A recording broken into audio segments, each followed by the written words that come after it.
నమస్కారం. ఈరోజు మనం ఆంధ్రప్రదేశ్ ఉన్నత విద్యారంగంలో ఒక ముఖ్యమైన సమస్య గురించి మాట్లాడుకుందాం.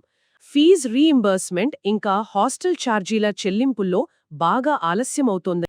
ప్రస్తుత ప్రభుత్వం వచ్చిన తర్వాత ఈ చెల్లింపులు సరిగా జరగట్లేదని, దానివల్ల విద్యార్థులు, పేరెంట్స్ ఇంకా కాలేజీ యాజమాన్యాలు కూడా చాలా ఇబ్బంది పడుతున్నారు.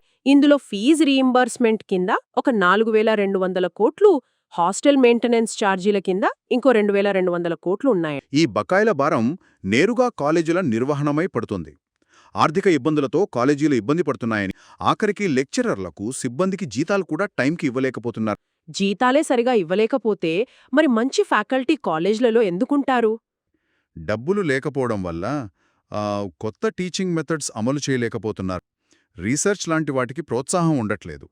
ముఖ్యంగా మంచి స్కిల్స్ ఉన్న స్టాఫ్ ఇలాంటి చోట్ల పనిచేయడానికి ఇష్టపడకుండా వెళ్ళిపోతున్నారు. ఇది లాంగ్ టర్మ్లో ఎడ్యుకేషన్ క్వాలిటీని దెబ్బతీస్తుంది కదా. అది కాలేజీల పరిస్థితి. మరి స్టూడెంట్ సంగతేంటి? స్టూడెంట్స్ పరిస్థితి ఇంకా దారుణంగా ఉంది. చాలామంది కోర్సులు పూర్తి చేసినా కాలేజీ యాజమాన్యాలు ఫీజులు రాలేదనే కారణంతో సర్టిఫికెట్లు ఇవ్వడం లేదు. దానివల్ల వాళ్లు పై చదువులకు వెళ్లాలన్నా లేక జాబ్స్లో చేరాలన్నా చాలా ఇబ్బంది పడుతున్నారు. అంతేకాదు, హాస్టల్ ఫీజుల చెల్లింపులు కూడా ఆగిపోవడం వల్ల ముఖ్యంగా పల్లెటూర్ల నుంచి, పేద కుటుంబాల నుంచి వచ్చిన పిల్లలకు హాస్టళ్లలో ఉండటం కూడా భారంగా మారిపోయింది.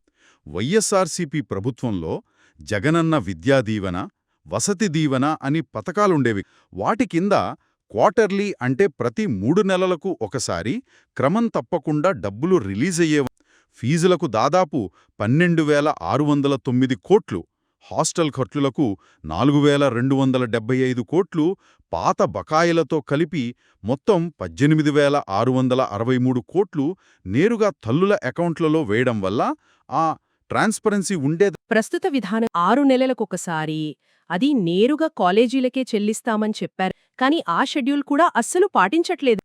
అకాడమిక్ ఇయర్ కూడా అయిపోతున్నా పేమెంట్స్ జరగలేదు. సిస్టమ్ మొత్తం డిస్టర్బ్ అయిందని, ముఖ్యంగా ఆ హాస్టల్ ఛార్జీలకు సంబంధించిన వసతి దీవెన కింద ఇవ్వాల్సిన ఆ 2,200 కోట్ల గురించి అసలు మాటే లేదు.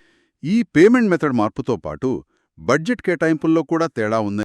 ఏటా ఈ స్కీమ్స్కి సుమారు 3,900 కోట్లు అవసరమైతే 2025-26 బడ్జెట్లో కేవలం 2,600 కోట్లే కేటాయించారని, ఈ నిధుల కొరత, పేమెంట్స్లో జాప్యం వల్లనే ప్రైవేట్ కాలేజీ యాజమాన్యాలు ఇక లీగల్గా ఫైట్ చేయడానికి కూడా రెడీ అవుతున్నారని